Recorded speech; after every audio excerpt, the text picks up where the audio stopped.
Morning everyone, welcome to today's class. ഇന്ന് നമ്മൾ പഠിക്കാൻ പോകുന്നത് ആനിമൽ കിങ്ഡം എന്ന ചാപ്റ്ററിന്റെ ഇൻട്രൊഡക്ഷൻ പാർട്ടാണ്. Which kind of organisms are included under animal kingdom? Animal കിങ്ഡത്തിലെ ഏത് ടൈപ്പ് ഓർഗാനിസത്തിനെയാണ് ഇൻക്ലൂഡ് ചെയ്തിട്ടുള്ളത്? Multi cellular, heterotrophic and organisms without cell wall and chlorophyll. Cell wall ഇല്ലാത്ത, ക്ലോറോഫിൽ ഇല്ലാത്ത, മൾട്ടി സെല്ലുലാർ ആയിട്ടുള്ള ഹെറ്ററോട്രോഫിക് ഓർഗാനിസംസ് വരുന്ന കിങ്ഡമാണ് ആനിമൽ കിങ്ഡം. മൾട്ടി സെല്ലുലാർ എന്ന് പറഞ്ഞാൽ body has more than one cell. Heterotrophic എന്ന് പറഞ്ഞാൽ എന്താണ്? ദേ are able to synthesize their own food. അല്ലെ, പ്ലാന്റ്സിനെ ഡിപ്പെൻഡ് ചെയ്തിട്ടാണ് അവര് ഫുഡ് ഉണ്ടാക്കുന്നത്. സ്വന്തമായിട്ട് ഫുഡ് ഉണ്ടാക്കാനുള്ള കപ്പാസിറ്റി ഇല്ലാത്ത ഓർഗാനിസത്തിനെയാണ് നമ്മൾ ഹെറ്ററോട്രോഫിക് ഓർഗാനിസംസ് എന്ന് പറയുന്നത്. അതേപോലെ തന്നെ അവർക്ക് സെൽ വാൾ ഉണ്ടാവില്ല, അതേപോലെ തന്നെ ക്ലോറോഫിൽ ഉണ്ടാവില്ല. അപ്പൊ ഇത്തരം ആനിമൽസ് ഇൻക്ലൂഡഡ് ആയിട്ടുള്ള കിങ്ഡമാണ് ആനിമൽ കിങ്ഡം. ഇനി ആനിമൽ കിങ്ഡത്തിൽ നമ്മൾ 11 ഫൈലത്തെ കുറിച്ചാണ് പഠിക്കുന്നത്. ഏതൊക്കെയാണ് 11 phyla? Porifera, Coelenterata, Ctenophora, Platyhelminthes, Aschelminthes, Annelida, Arthropoda, Mollusca, Echinodermata, Hemichordata and finally കോഡേറ്റ. അപ്പൊ ഇത്രയും ഫൈലത്തിനെ കുറിച്ചാണ് ഈ ചാപ്റ്ററിൽ നമ്മൾ പഠിക്കുന്നത്. 1 by 1 ആയിട്ട് നമുക്ക് പഠിക്കാം. അതിനു മുമ്പായി ഏത് ബേസിസിലാണ് നമ്മൾ ഈ ആനിമൽസിനെ ഇങ്ങനെ ഫൈലമായിട്ട് ക്ലാസിഫൈ ചെയ്തിട്ടുള്ളതെന്ന് നമുക്ക് അറിയണം. അപ്പൊ ഏതൊക്കെയാണ് basis of classification of animal kingdom? First one is levels of organisation. അതായത് അവരുടെ ബോഡിയുടെ ലെവൽ ഏതാണ്? സെല്ലുലാർ ലെവലാണോ, ടിഷ്യൂ ലെവലാണോ, ഓർഗൻ ലെവലാണോ, ഓർഗൻ സിസ്റ്റം ലെവലാണോ? ഈ ക്രൈറ്റീരിയ ഉപയോഗിച്ച് നമുക്ക് ആനിമൽസിനെ ക്ലാസിഫൈ ചെയ്യാം. സെക്കൻഡ് ഫീച്ചർ എന്ന് പറയുന്നത്, second criteria is body symmetry. Body symmetrical ആണോ, അസിമെട്രിക്കൽ ആണോ, അതിന്റെ ബേസിൽ നമുക്ക് ആനിമൽസിനെ ക്ലാസിഫൈ ചെയ്യാം. Third one is germinal layers. Germinal layers എന്താന്നുള്ളത് നമ്മൾ ഡീറ്റെയിൽ ആയിട്ട് പഠിക്കുന്നുണ്ട്. അപ്പൊ ജെർമിനൽ ലെയേഴ്സിന്റെ നമ്പർ അനുസരിച്ച് നമുക്ക് ആനിമൽസിനെ ക്ലാസിഫൈ ചെയ്യാം. Next one body cavity. Body ക്യാവിറ്റിക്ക് പറയുന്ന പേരാണ് സീലോം. സീലോം തന്നെ പല തരത്തിൽ കാണുന്നുണ്ട്. അതിന്റെ ബേസിൽ നമുക്ക് ഓർഗാനിസത്തിനെ ക്ലാസിഫൈ ചെയ്യാം. Then metamerism. മെറ്റാമറിസം എന്ന് പറയുമ്പോൾ സെഗ്മെന്റഡ് ബോഡി ആണോ, അതിന്റെ ബേസിൽ. Then finally presence or absence of notochord. ഇതിലെ ഓരോന്നും പുതിയ ടേംസ്, ഓരോന്നും എന്താന്നുള്ളത് നമ്മൾ 1 by 1 ആയിട്ട് ഡീറ്റെയിൽ ആയിട്ട് പഠിക്കുന്നുണ്ട്. അപ്പൊ നമുക്ക് ആദ്യം മുതൽ തുടങ്ങാം. First criteria based on the organisational levels. Organisation level അനുസരിച്ച് നമുക്ക് ആനിമൽസിനെ എങ്ങനെയാണ് ക്ലാസിഫൈ ചെയ്യാൻ പറ്റുക? ഏറ്റവും സിമ്പിൾ ആയിട്ടുള്ള ഓർഗാനിസത്തിന്റെ ബോഡി ഓർഗനൈസേഷൻ എന്ന് പറയുന്നത് സെല്ലുലാർ ലെവലായിരിക്കും. സെൽസ് ആയിരിക്കും അവരുടെ ബോഡിയുടെ സ്ട്രക്ചറൽ യൂണിറ്റ്. കുറച്ചും കൂടെ കഴിയുമ്പോൾ, കുറച്ചും കൂടെ കോംപ്ലക്സ് ബോഡി ആവുമ്പോൾ അവരുടെ ലെവൽ ഓഫ് ഓർഗനൈസേഷൻ എന്ന് പറയുന്നത് ടിഷ്യൂ ആയിട്ട് വരും. ടിഷ്യൂ എന്ന് പറഞ്ഞാൽ നമുക്കറിയാം, A group of similar cells having A common function. അതിനെയാണ് നമ്മൾ ടിഷ്യൂ എന്ന് വിളിക്കുന്നത്. ഇനി ഒന്നും കൂടെ ഡെവലപ്ഡ് ആവുന്ന സമയത്ത് ടിഷ്യൂവിൽ നിന്ന് മാറി ഓർഗൻ ലെവൽ ഓഫ് ഓർഗനൈസേഷനിലേക്ക് വരും. അതും കഴിഞ്ഞാലോ ഏറ്റവും കോംപ്ലക്സ് ആയിട്ടുള്ള ഓർഗാനിസത്തിന്റെ ലെവൽ ഓഫ് ഓർഗനൈസേഷൻ എന്ന് പറയുന്നത് organ system level of organisation ആണ്. അപ്പൊ ഈ 4 തരത്തിലുള്ള ബോഡി ഓർഗനൈസേഷൻ ആണ് ആനിമൽസ് എക്സിബിറ്റ് ചെയ്യുന്നത്. അപ്പോൾ ലെവൽ ഓഫ് ബോഡി ഓർഗനൈസേഷൻ എന്ന് പറയുന്നത് ആനിമൽസിനെ ക്ലാസിഫൈ ചെയ്യാനുള്ള ഒരു ടൂളാണ്. അടുത്തത് ഓർഗൻ സിസ്റ്റം ലെവലിൽ വരുന്ന ചില സ്പെഷ്യാലിറ്റീസ് ആണ് നമ്മൾ പഠിക്കുന്നത്, ചില ഡിഫറെന്റ് ആയിട്ടുള്ള ടേംസ്. ഇപ്പൊ ഡൈജസ്റ്റീവ് സിസ്റ്റം നോക്കുകയാണെങ്കിൽ നമുക്ക് 2 തരത്തിലുള്ള ഡൈജസ്റ്റീവ് സിസ്റ്റം ആനിമൽസിൽ കാണാൻ കഴിയും. First one is incomplete digestive system, second one complete digestive system. എന്താണ് ഇത് രണ്ടും തമ്മിലുള്ള ഡിഫറൻസ്? ഇൻകംപ്ലീറ്റ് ഡൈജസ്റ്റീവ് സിസ്റ്റം എന്ന് പറയുമ്പോൾ പേര് കേൾക്കുമ്പോൾ തന്നെ അറിയാം, ഇറ്റ് ഇസ് ഇൻകംപ്ലീറ്റ്.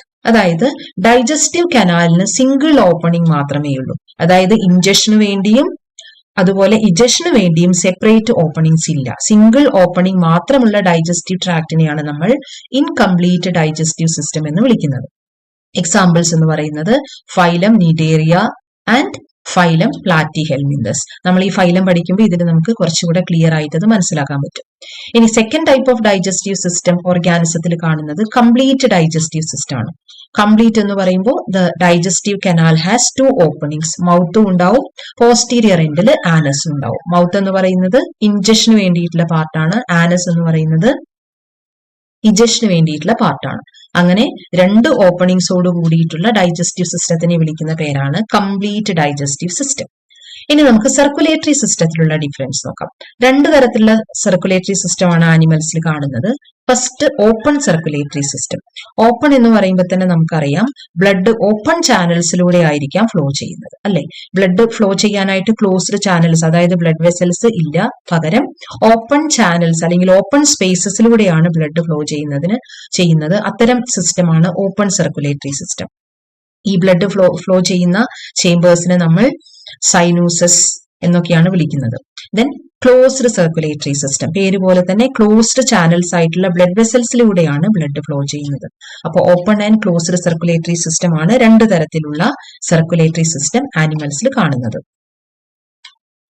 ഇനി അടുത്ത് നമ്മൾ നോക്കാൻ പോകുന്നത് സെക്കൻഡ് ക്രൈറ്റീരിയ സിമ്മെട്രി ആണ്. എന്താണ് സിമ്മെട്രി എന്ന് പറഞ്ഞാല് ഒരു ഓർഗാനിസത്തിന്റെ ബോഡി രണ്ട് സിമിലർ പാർട്സ് ആയിട്ട് കട്ട് ചെയ്യാൻ പറ്റുമോ, അതിനെയാണ് നമ്മൾ സിമ്മെട്രി എന്ന് വിളിക്കുന്നത്. അപ്പൊ സിമ്മെട്രിയുടെ ബേസിൽ നമുക്ക് ആനിമൽസിനെ രണ്ടായിട്ട് ക്ലാസിഫൈ ചെയ്യാം. ഏതൊക്കെയാണ്? Asymmetrical and symmetrical.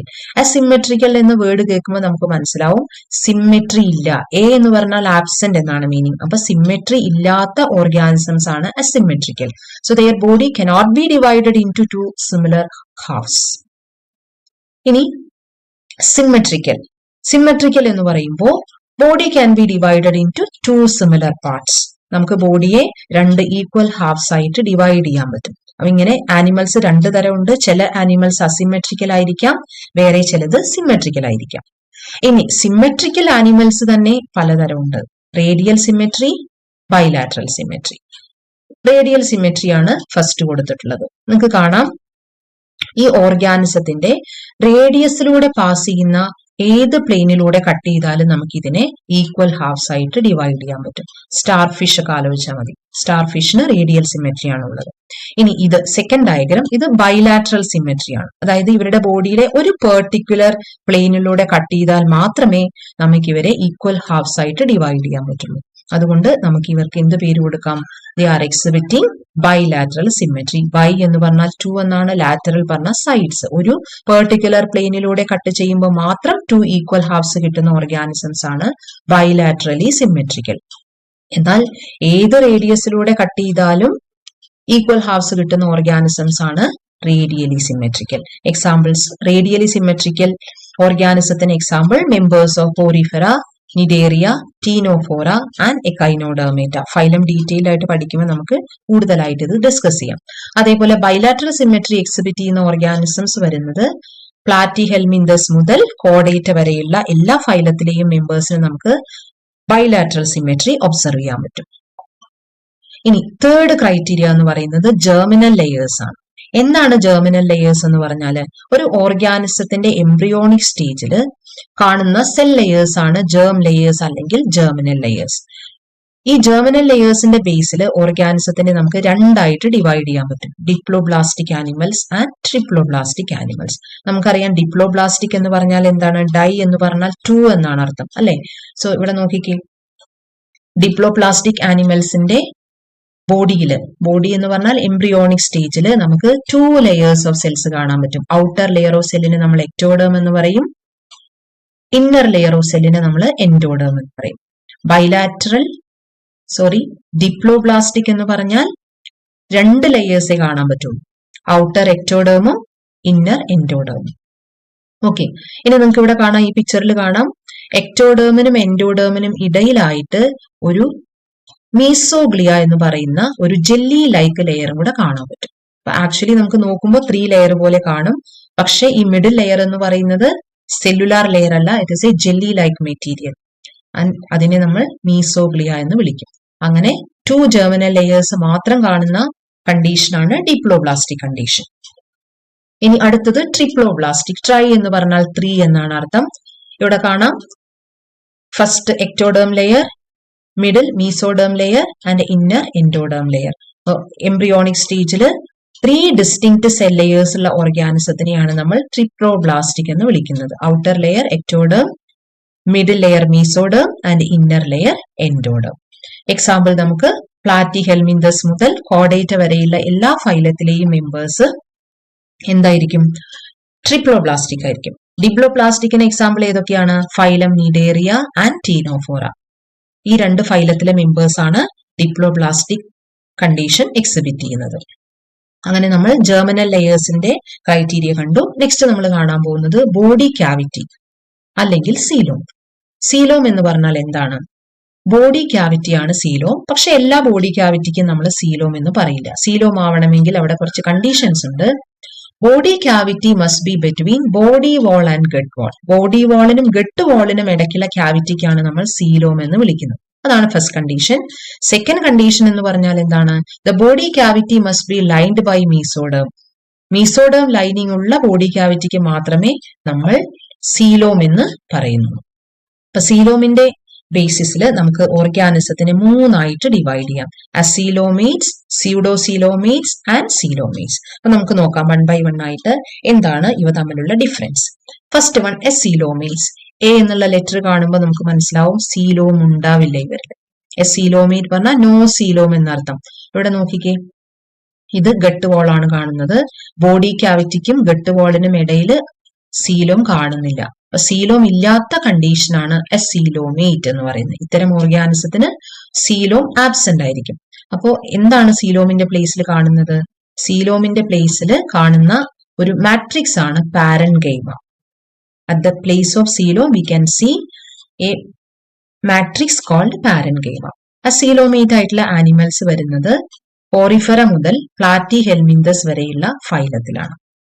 ഇനി അടുത്തത് സ്യൂഡോസീലോമേറ്റ്സ്. സ്യൂഡോ എന്ന് പറഞ്ഞാൽ ഫാൾസ് എന്നാണ് അർത്ഥം. ആനിമൽസിൽ ഫാൾസ് സീലോം ആണെങ്കിൽ അവർക്ക് നമുക്ക് സ്യൂഡോസീലോമേറ്റ് എന്ന് പേര് കൊടുക്കാം. അപ്പൊ ഇവിടെ നോക്കിക്കേ, ഇത് മീസോഡേം ലൈനിങ് ഉള്ള പൗച്ചസ് ആണ്. അതായത് മീസോഡേം ലൈനിങ് ഉണ്ട് ഇവിടെ, പക്ഷെ അതൊരു കണ്ടിന്യൂസ് ലൈനിങ് ആയിട്ടല്ല, സ്കാറ്റേർഡ് പൗച്ചസ് ആയിട്ടാണ് കാണുന്നത്. അതുകൊണ്ടാണ് നമ്മൾ ഇവരെ സ്യൂഡോസീലോമേറ്റ്സ് എന്ന് വിളിക്കുന്നത്. നമുക്ക് ഇവിടെ ഒരു ബോഡി ക്യാവിറ്റി കാണാം, മീസോഡേമും കാണാം. പക്ഷെ മീസോഡേം എന്ന് പറയുന്നത് കണ്ടിന്യൂസ് ലൈനിങ് അല്ല, it is in the form of scattered pouches. അതുകൊണ്ട് നമുക്ക് ഇവരെ സ്യൂഡോസീലോമേറ്റ്സ് എന്ന് വിളിക്കാം. സ്യൂഡോസീലോമേറ്റ്സ് വരുന്നത് ഫൈലം ആഷ്ഹെൽമിന്തസിലാണ്. ഇനി ഫൈനലി സീലോമേറ്റ്സ്. സീലോമേറ്റ്സ് എന്ന് പറഞ്ഞാൽ ട്രൂ സീലോം ഉള്ള ഓർഗാനിസംസ് ആണ്. നിങ്ങൾക്ക് കാണാം, ഇത് ഗട്ടിന്റെ ക്യാവിറ്റി, ഇത് ബോഡി ക്യാവിറ്റി. അപ്പൊ ബോഡി ക്യാവിറ്റിക്കും ഗട്ട് വാളിനും ഇടയിൽ കാണുന്ന സ്പേസ് ആണ് സീലോം എന്ന് പറയുന്നത്. ഇനി സീലോമിൽ നമുക്ക് കറക്റ്റ് ആയിട്ടുള്ള മീസോഡേം ലൈനിങ് കാണാം. അപ്പൊ ട്രൂ സീലോം എന്ന് പറഞ്ഞാൽ എന്താണ്? മീസോഡേം ലൈനിങ് ഉള്ള ബോഡി വാളിനും ഗട്ട് വാളിനും ഇടയിലുള്ള ക്യാവിറ്റിക്കാണ് നമ്മൾ സീലോം എന്ന് പറയുന്നത്. അപ്പൊ ട്രൂ സീലോമേറ്റ്സ് നമുക്ക് ഏതൊക്കെ ഫൈലത്തിൽ കാണാൻ പറ്റും? അനലിഡ മുതൽ കോഡേറ്റ വരെയുള്ള ഫൈലത്തിലാണ് നമുക്ക് ട്രൂ സീലോമേറ്റ്സിനെ കാണാൻ പറ്റുക. നെക്സ്റ്റ് ഫീച്ചർ എന്ന് പറയുന്നത് മെറ്റാമറിസം. എന്താണ് മെറ്റാമറിസം എന്ന് പറഞ്ഞാൽ? ഈ പിക്ചറിൽ നിങ്ങൾക്ക് കാണാം, നീറിസ് എന്ന് പറയുന്ന ഒരു ഓർഗാനിസം ആണ്, അത് എക്വാട്ടിക് ഓർഗാനിസം. ഇതിന്റെ ബോഡിയിൽ നമുക്ക് സെഗ്മെന്റ്സ് കാണാൻ പറ്റും. വെറുതെ ചിലപ്പോൾ ഓർഗാനിസത്തിന്റെ ബോഡിയിൽ എക്സ്റ്റേണലി മാത്രം ഇങ്ങനെ സെഗ്മെന്റഡ് ആയിട്ട് നമുക്ക് ഫീൽ ചെയ്യും. അതിനെ നമ്മൾ മെറ്റാമറിസം എന്ന് വിളിക്കില്ല. മെറ്റാമറിസം ആവണമെങ്കിൽ അതിന് എന്താണ് condition? Externally and internally division വേണം. അതേപോലെ തന്നെ ഓരോ സെഗ്മെന്റിലും അറ്റ്ലീസ്റ്റ് സം ഓർഗൻസ് എങ്കിലും റിപ്പീറ്റഡ് ആയിട്ട് കാണും. അങ്ങനെയുള്ള ബോഡി സെഗ്മെന്റേഷനെ മാത്രമേ നമ്മൾ മെറ്റാമറിസം എന്ന് വിളിക്കുന്നുള്ളൂ. അപ്പൊ മെറ്റാമറിസം എക്സിബിറ്റ് ചെയ്യുന്ന ഫൈലമാണ് അനലിഡ, അതുപോലെ തന്നെ ആർത്രോപോഡ. ഈ 2 ഫൈലത്തിലും മെമ്പേഴ്സിൽ നമുക്ക് മെറ്റാമറിസം കാണാൻ കഴിയും. ഓക്കെ, അപ്പൊ മെറ്റാമറിസത്തിന്റെ കണ്ടീഷൻസ് ഓർമ്മയുണ്ടല്ലോ. Segmentation must be externally and internally, and at least some organ should be repeated in the segments. എങ്കിൽ മാത്രമേ ബോഡി സെഗ്മെന്റേഷനെ നമ്മൾ മെറ്റാമറിസം എന്ന് വിളിക്കുന്നുള്ളൂ. ഇനി അടുത്ത ഫീച്ചർ എന്ന് പറയുന്നത് നോട്ടോകോഡ് ആണ്. എന്താണ് നോട്ടോകോഡ് എന്ന് പറഞ്ഞാൽ? ഇവിടെ നിങ്ങൾക്ക് ഈ പിക്ചറിൽ കാണാം, ഇതൊരു കോഡേറ്റിന്റെ എംബ്രിയോ ആണ് ഈ കാണുന്നത്. ഇവിടെ നിങ്ങൾക്ക് നോട്ടോകോഡ് കാണാം. നോട്ടോകോഡ് എന്ന് പറയുന്നത് ഒരു മീസോഡേം ഒറിജിൻ ആയിട്ടുള്ള ഒരു റോഡ് ലൈക്ക് സപ്പോർട്ടിംഗ് സ്ട്രക്ചർ ആണ്. മീസോഡേമിൽ ഉണ്ടാകുന്ന റോഡ് ലൈക്ക് സ്ട്രക്ചർ എവിടെയാണ് കാണുന്നത്? കോഡേറ്റ്സിന്റെ എംബ്രിയോണിക് സ്റ്റേജിലാണ് ഇത് കാണുന്നത്. എല്ലാ ഓർഗാനിസത്തിലും നോട്ടോകോഡ് പ്രസന്റ് ആയിരിക്കില്ല. നോട്ടോകോഡ് കാണുന്ന ഓർഗാനിസത്തിനെയാണ് നമ്മൾ കോഡേറ്റ്സ് എന്ന് പറയുന്നത്. നോട്ടോകോഡ് ഇല്ലാത്ത ഓർഗാനിസത്തിനെ നമ്മൾ നോൺ കോഡേറ്റ്സ് എന്ന് പറയും. Organisms with notochord are called chordates and without are called non-chordates. നമ്മളൊക്കെ നോട്ടോകോഡ് ഉള്ള ഓർഗാനിസംസ് ആണ് എംബ്രിയോണിക് സ്റ്റേജിൽ. So we belong to chordates.